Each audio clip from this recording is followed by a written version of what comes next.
വോയിസിനെന്തോ പ്രശ്നമായി. തൊണ്ടയിൽ എപ്പോഴും ഒരു വേദന ഉണ്ടാവും. 2 മാസത്തിൽ തൈറോയ്ഡ് ക്യാൻസർ ആണെന്ന് മനസ്സിലായി. മുന്നത്തെ അപേക്ഷിച്ച് ഇപ്പോൾ വലിയ കുഴപ്പമില്ല മാഡം. കുറച്ച് ഭക്ഷണമൊക്കെ കഴിക്കുന്നുണ്ട്. ഇപ്പൊ നമ്മൾ പുനർജൻ ആയുർവേദ ഹോസ്പിറ്റലാണുള്ളത്. നമ്മുടെ കൂടെയുള്ള പേഷ്യന്റ് സെക്കൻഡ് ടൈമാണ് ഇവിടെ വരുന്നത്. ആദ്യത്തെ തവണ ഇവിടെ വരുമ്പോൾ എന്തൊക്കെ ചേഞ്ചസ് ഉണ്ടായിരുന്നെന്നും എന്ത് ക്യാൻസർ ആയിരുന്നെന്നും ക്യാൻസറിന്റെ ലക്ഷണങ്ങൾ എന്തൊക്കെയായിരുന്നെന്നും ചോദിക്കാം. നമ്മുടെ കൂടെ പേഷ്യന്റ് റിലേറ്റീവ് ആണുള്ളത്. നമുക്ക് ഇവരോട് തന്നെ കൂടുതൽ ചോദിക്കാം. സർ നമസ്കാരം. സാറിന്റെ പേര്? എൻ്റെ പേര് നരസിംഹമൂർത്തി. പേഷ്യന്റ് പേര്? നാരായണസ്വാമി. പേഷ്യന്റ് സാറിന്റെ അച്ഛനല്ലേ? ഫാദറാണ് മാഡം. ഓക്കെ. ഇവിടെ വന്നപ്പോൾ എന്ത് ക്യാൻസർ ആണെന്നാണ് ഡോക്ടർ പറഞ്ഞത്? തൈറോയ്ഡ് ക്യാൻസർ ആണെന്ന് പറഞ്ഞു. തൈറോയ്ഡ് ക്യാൻസർ അല്ലേ? ഓക്കെ. എത്ര വയസ്സുണ്ട് സർ?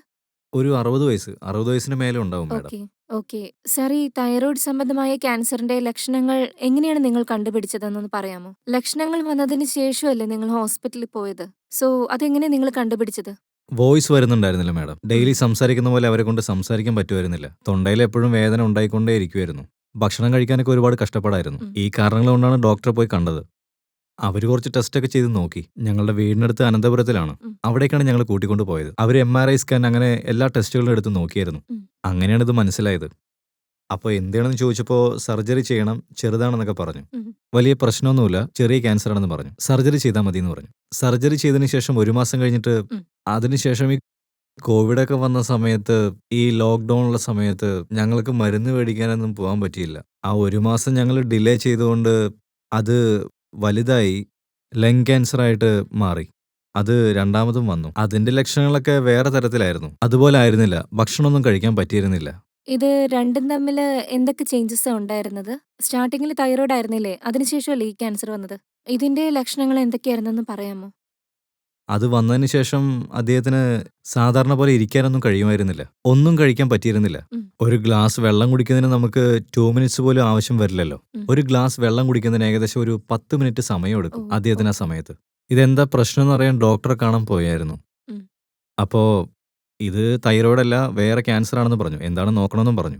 വേറെ ടെസ്റ്റൊക്കെ ചെയ്തപ്പോൾ ഇതുപോലെ ലങ് ക്യാൻസർ ആണെന്ന് പറഞ്ഞു. സർജറി ചെയ്യണമെന്ന് പറഞ്ഞു മാഡം. അങ്ങനെ സർജറി ചെയ്യാനായിട്ട് ഇപ്പൊ ഏകദേശം 66 വയസ്സായി മാഡം. ഈ വയസ്സിൽ സർജറി എന്ന് പറഞ്ഞാൽ അത് ബുദ്ധിമുട്ടായിരിക്കും. അദ്ദേഹത്തിന്റെ ജീവന് അത് ആപത്തായിരിക്കും. അതുകൊണ്ട് റേഡിയേഷൻ തെറാപ്പി ചെയ്യാമെന്ന് അവർ പറഞ്ഞു. റേഡിയേഷൻ കൊടുത്തതിന് ശേഷം പിന്നെ ഭക്ഷണമൊന്നും ഒട്ടും കഴിക്കാൻ പറ്റാത്ത അവസ്ഥയിലേക്ക് മാറി. സ്റ്റൊമക്കിലേക്ക് ഒരു പൈപ്പൊക്കെ ഇട്ടിരുന്നു. ആ പൈപ്പ് വഴിയാണ് ഫുഡൊക്കെ ഉള്ളിലേക്ക് പോയിക്കൊണ്ടിരുന്നത്. അതിലെ റേഡിയേഷനും കണ്ടിന്യൂസ് ആയിട്ട് ചെയ്യുന്നുണ്ടായിരുന്നു. അങ്ങനെ ശരിയാവുമെന്നാണ് പറഞ്ഞത്. അത് അച്ഛന് നല്ല പേടിയുണ്ടായിരുന്നു. സോ ഞങ്ങൾ ഇതിനെപ്പറ്റി അറിഞ്ഞു വന്നു. ഇവിടെ മെഡിസിൻ മാത്രമേ ഉള്ളൂ. അതിനുശേഷം ഇങ്ങോട്ട് വന്ന് ഇവിടുത്തെ മെഡിസിൻ കൊടുക്കാൻ തുടങ്ങി. എത്ര വർഷമായിട്ടുണ്ട് സാർ ഈ ക്യാൻസർ? 2019 മാഡം. 2019 തൈറോയ്ഡ് ക്യാൻസർ എന്ന് പറഞ്ഞ സർജറി ചെയ്തു. ഓക്കെ. 2019 മുതൽ സാറിന്റെ അച്ഛന് വേണ്ടിയിട്ട് ഒരുപാട് ട്രീറ്റ്മെന്റ്സ് ഒക്കെ എടുത്തിട്ടുണ്ടായിരുന്നല്ലേ? ഒരുപാട് പൈസയും ചെലവാക്കിയിട്ടുണ്ടാവും. പുനർജനിൽ വന്നിട്ട് എങ്ങനത്തെ റിസൾട്ടാ കിട്ടിയത്? ഇവിടെ വന്നതിന് ശേഷം ഇപ്പോൾ മുന്നത്തെക്കാളും ബെറ്ററാണ് മാഡം. ഇപ്പോൾ ഭക്ഷണമൊക്കെ കഴിക്കാൻ തുടങ്ങി. ഇനിയും കുറച്ചുകൂടെ ബെറ്റർ ആയി കഴിഞ്ഞാൽ നല്ലതാണെന്ന് ഞങ്ങൾ വിചാരിക്കുന്നു. ഓക്കെ. 1 മന്ത് കംപ്ലീറ്റ് ആയല്ലേ? അതെ മാഡം, അതെ മാഡം. ഓക്കെ. നേരത്തെ ഭക്ഷണം കഴിക്കാൻ ബുദ്ധിമുട്ടായിരുന്നില്ലേ?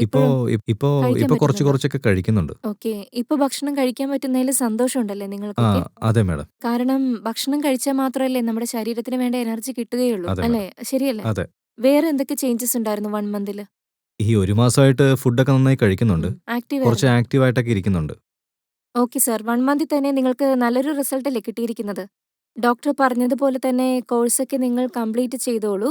നല്ലൊരു റിസൾട്ടോടു കൂടി നമുക്ക് വീണ്ടും കാണാം. Okay. Okay. Thank you sir. Okay madam.